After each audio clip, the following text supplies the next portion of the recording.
Seguimos con Hombres Trabajando para Ellas. Javier, contigo. Así es, amiga. ¿Cómo me gustaría que el tema que vamos a tocar sea un tema obsoleto? No que ya hablar de castigo físico sea algo que sucedía antiguamente y que ya los seres humanos aprendieron y dejaron de hacerlo. Efectivamente, muchos padres de ahora que han sido golpeados han aprendido y ya no golpean. Pero lamentablemente muchos padres en nuestro país siguen golpeando a sus hijos.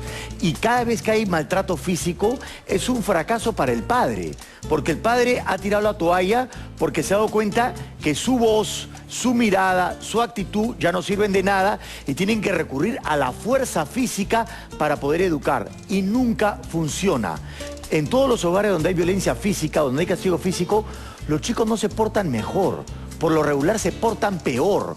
Y además les está enseñando a los hijos que la violencia es uno de los modos para resolver problemas. Es decir, cuando usted ya no sabe qué cosa hacer, entonces recurran a la violencia. Ese es el mensaje que le dan a sus hijos.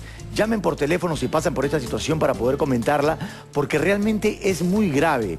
Uno no le puede enseñar a su hijo que la violencia es el modo de afrontar los problemas. ¿Qué clase de sociedad vamos a crear si los niños son completamente agredidos? Nosotros la semana pasada hemos hablado de la víctima de los victimarios. Cuando un niño es golpeado, o lo conviertes en victimario y puede golpear más adelante a sus hijos o a su esposa, o puede volverse una víctima que recibe el maltrato ajeno. Si ustedes quieren lograr que sus hijos sean independientes, autónomos, con iniciativa, no los golpeen, que nunca funciona. Tenemos una llamada. ¿Aló? ¿Aló? Hola, ¿cómo estás? ¿Cómo te llamas? Mi nombre es Ana. Ana, ¿de dónde llamas? De ATE. De ATE. Dime, Ana, ¿cuál es tu pregunta? Bueno, una pregunta es que tengo un pequeño de 2 añitos. 2 años. Sí, realmente es un poco hiperactivo, digamos, porque Ajá. no puede estar quieto. Ok. Siempre en la hora de comer algo tiene que derramar o coge la comida y empieza a botar cuando no quiere. Ajá. Empieza a jugar y me empuja el plato. Ok, Ana. Realmente he llegado a Y- levantarle la mano, tirarle una Ana, manada en la tiene 2 años. Sí. Tu hijo tiene que aprender a tener límites tratando de entender las consecuencias de sus actos.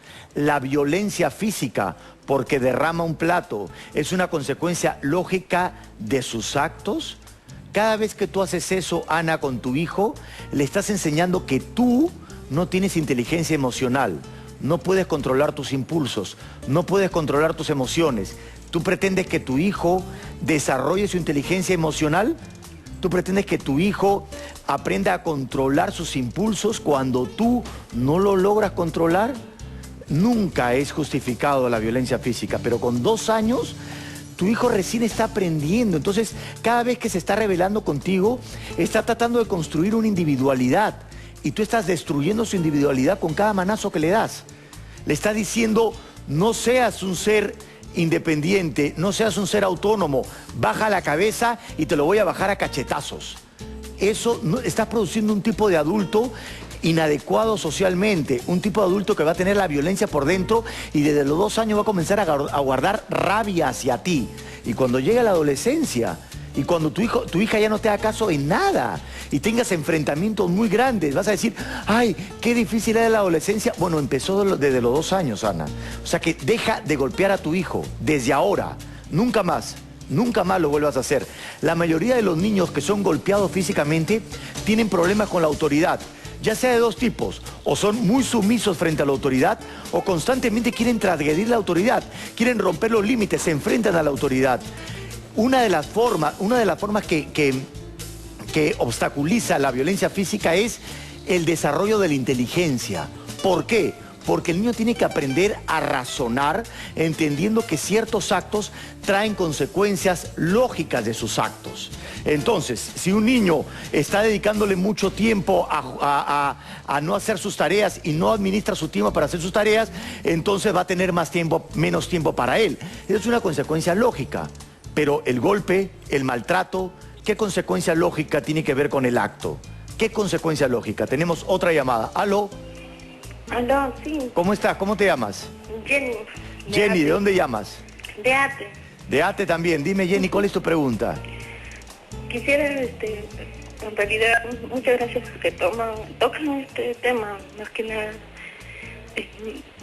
Quisiera saber cómo poder controlar a mi hijo.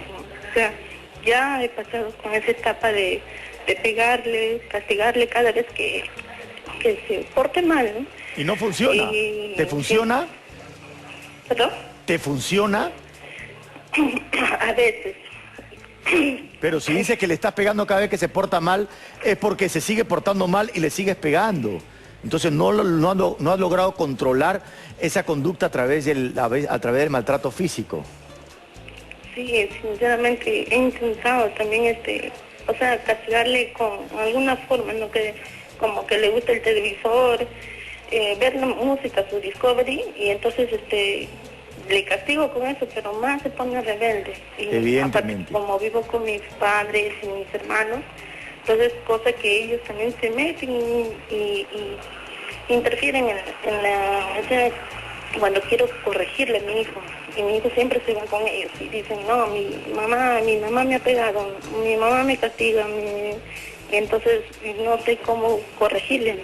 Ok, muchas gracias, Jenny, por tu llamada, y bien importante tu llamada porque te sientes culpable. El castigo físico no solamente trae graves consecuencias en los hijos, sino también en los padres. Produce un malestar, produce una frustración, saben que están haciendo mal la mayoría de ellos y no saben cómo hacerlo, y es un fracaso para ustedes. Cada vez que hay maltrato físico se corta la comunicación. Entonces evidentemente tú no tienes una comunicación con tus hijos. El objetivo de los padres es trazar un puente de comunicación con ese hijo, enseñarle un poco de sabiduría también, ser maestros espirituales de tu hijo, no ser padres que constantemente violentan, que no respetan, que cortan la autonomía, que cortan la iniciativa. ¿Cómo hacer? Tú ya lo has hecho y lo has reconocido. Has reconocido que está mal. Has reconocido también que el problema, que es lo que pasa con la mayoría de los padres, es que no controlan sus impulsos. Y tienen que enseñarle a sus hijos a controlar los impulsos. Pero ustedes no lo logran controlar. Miren, ¿qué es lo que tienen que hacer? En principio es un trabajo personal, interior, y darse cuenta, como tú lo estás haciendo, de que es muy grave. Y establecer de nuevo la comunicación. Si tú hablas con tu hijo en un momento especial, creas un rito especial en donde le hablas, hijo, me he estado equivocando. Te he estado golpeando porque no he logrado controlarme. Esa no es la manera de educarte. Quiero empezar de nuevo. ¿Tú qué me sugieres? Yo ya no quiero entrar nunca más a este terreno. Comuniquémonos.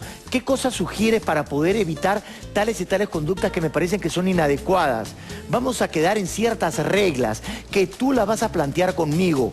Vamos a quedar en ciertas consecuencias que van a ser independientes de mi emocionalidad.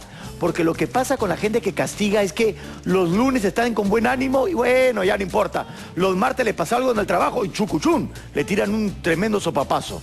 Entonces están demostrando que el castigo depende de lo que les pase en la vida, de cómo están ustedes. Así no pueden ser las reglas. Conversa con tu hijo y lleguen a un estándar, establezcan las reglas hasta de repente por escrito y que sepan las consecuencias de cada una de esas conductas.